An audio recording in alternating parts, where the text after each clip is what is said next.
Bonjour à tous, bienvenue dans Sud Weekend. Si vous nous rejoignez, l'invité ce dimanche, c'est Karim Diouf, journaliste sportif et fils du regretté, et Pape Diouf, l'ancien président de l'Olympique de Marseille. Bonjour Karim. Bonjour Marie. Merci beaucoup d'être avec nous. Alors ce soir, l'OM reçoit le Paris Saint-Germain pour clôturer la 27e journée de Ligue 1, le 107e Classico. Mais cette année, l'OM fait preuve d'une malchance folle, avec de nombreux blessés, dizaines d'absences, véritable hécatombe côté effectif. Est-ce que l'OM peut encore espérer gagner ? Dès qu'il y a un match, il y a toujours de l'espoir, sinon on ne joue pas.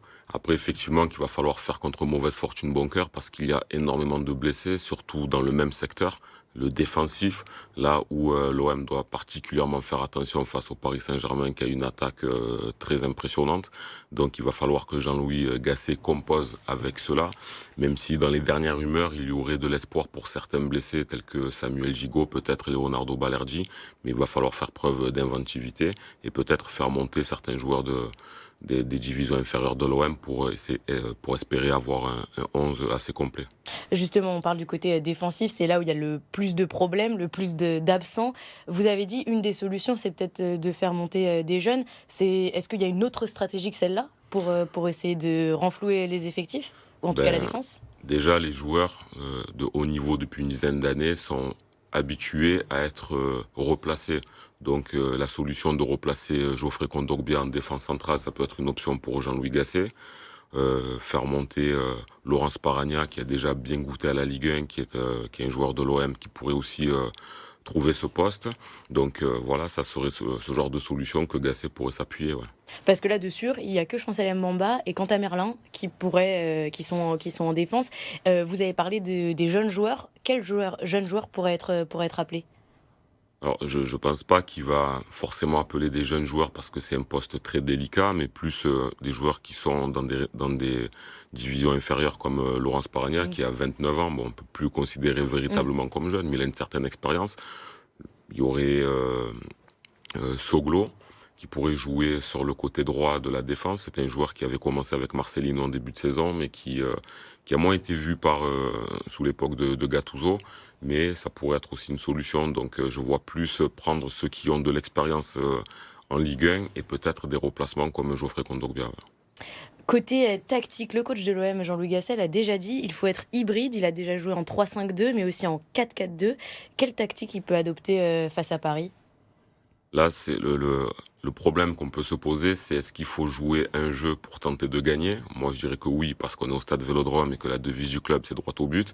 Mais jouer en 3-5-2, jouer l'attaque et se projeter, c'est s'exposer énormément à laisser de grands espaces. Et on sait que des joueurs comme Kylian Mbappé ou Ousmane Dembélé, il faut leur laisser qu'une seule occasion pour qu'il y ait but et qu'on soit puni. Donc c'est difficile, je me posais la question, mais je pense personnellement qu'un 4-3-3 pourrait être adapté, même si un 3-5-2 pourrait être une solution, mais je pense qu'il va falloir jouer pour moi, hermétiquement, être bien costaud derrière et savoir se projeter pour se procurer les occasions et surtout les mettre au fond lorsqu'on en aura. L'OM n'est toujours invaincu cette saison au Vélodrome. De son côté, le PSG pourrait faire tourner son effectif pour préserver ses cadres. Ça peut être un motif d'espoir, ça peut mener à l'exploit en tout cas. Oui, effectivement, après, faire tourner leurs cadres, c'est possible, mais je vois pas les cadres dire à Luis Enrique on accepte d'être au repos parce que c'est quand même le match important aussi. Il y en a beaucoup qui ont signé au Paris Saint-Germain en se disant il y a le classique contre l'OM, donc c'est quand même ils sont peut-être pas venus pour ça, mais ils se disent c'est la date qu'ils cochent, donc mettre Mbappé sur le banc comme il a pu le faire lors des derniers matchs, là je crois qu'il y aurait une rupture avec le joueur s'il jouait pas ce match. Surtout que ça risque d'être son dernier, donc il va venir jouer à bloc. Donc je vois pas trop les Parisiens faire tourner, quoi. Le Classico pour vous, c'est toujours le match le plus important de la saison ? Alors ça l'a été pendant des décennies, un peu moins aujourd'hui parce que malheureusement l'OM n'a plus l'allant pour répondre face au Paris Saint-Germain, mais c'est bien évidemment la date que je regarde en premier lorsqu'il y a le tirage au sort de la Ligue 1. Maintenant, j'espère qu'un jour on aura à nouveau une adversité redoutable pour qu'on puisse avoir un classique digne de ce nom comme dans les années 90. Parce que là, on le voit, c'est 50 victoires pour le PSG, 35 victoires pour l'OM et 21 matchs nuls.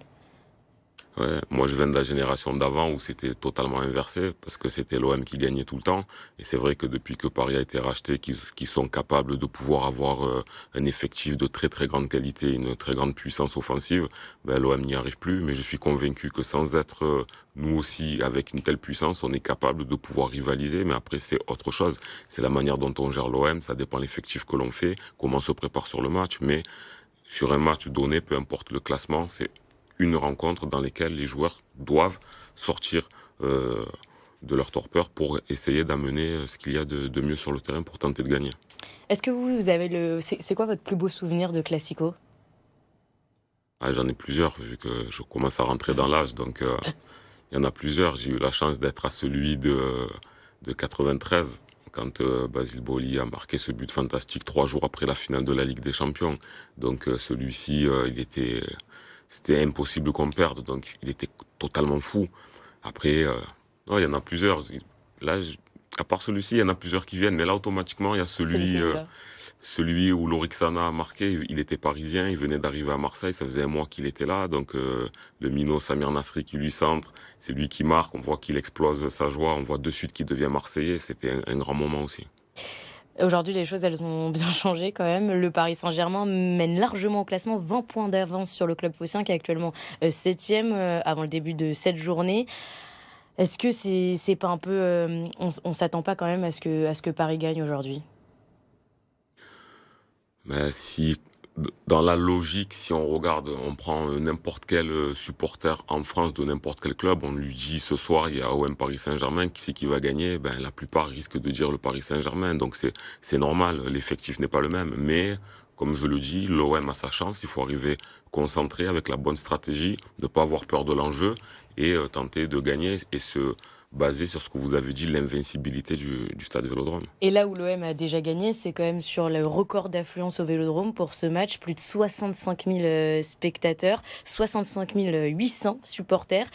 Les Marseillais vont pouvoir encore compter une nouvelle fois sur leur public. Un soutien indéfectible comme ça peut tout changer aussi. Ah mais carrément, ça, alors sur ça par contre on est numéro un et on le restera À jamais. sûrement à jamais. Donc on sait que déjà ça c'est une très très grande force et beaucoup de joueurs parisiens ont déjà été impressionnés par le stade Vélodrome et certains entraîneurs leur ont même demandé de rester concentrés au lieu de regarder les tribunes. Et même un joueur comme Zlatan Ibrahimovic l'a signalé alors qu'il a joué dans de très grands stades. Il a dit qu'est-ce que c'est que ce stade. Donc c'est un très gros atout pour l'OM et on compte sur ça bien évidemment. Karim, ce Classico, il est un peu particulier pour vous cette saison. Il marque aussi le 4e anniversaire de la disparition de votre père, Pape Diouf, ancien président emblématique de l'OM. C'était le 31 mars 2020. Il a été emporté brutalement par le Covid. Aujourd'hui, ça fait 4 ans, mais il est encore dans les mémoires. Il a laissé un héritage sans nom au club marseillais. Alors au sein du club, je sais pas, même si je connais les dirigeants olympiens, je connais un petit peu tout le monde, mais au sein du club, je sais pas, mais au sein des supporters et des Marseillais ou même au-delà de Marseille, oui, parce que à chaque fois que je sors ou que je rencontre quelqu'un, après le bonjour, comment ça va, on m'a très souvent parlé de mon papa avec regret. De suite vient l'Olympique de Marseille et le travail qu'il y a effectué. Donc je sais que il a laissé quand même une très très belle image et ma famille et moi nous sommes touchés par ça, bien évidemment. Vous allez penser à lui ce soir? Je pense tous les jours à lui. Encore plus dans cette période et lorsqu'il y a des matchs super intéressants, bien évidemment, je me demande qu'est-ce qu'il aurait pensé de l'effectif, qu'est-ce qu'il aurait pensé de la stratégie, quelles sont les chances de l'OM. Donc c'était des choses que j'adorais discuter avec lui, même quand il était plus à l'OM. Donc je pense toujours à lui, mais dans des moments comme ça, bien évidemment encore plus. Et tous les supporters, je pense encore toujours à lui. Merci beaucoup, Karim Diop, d'avoir été avec nous ce matin.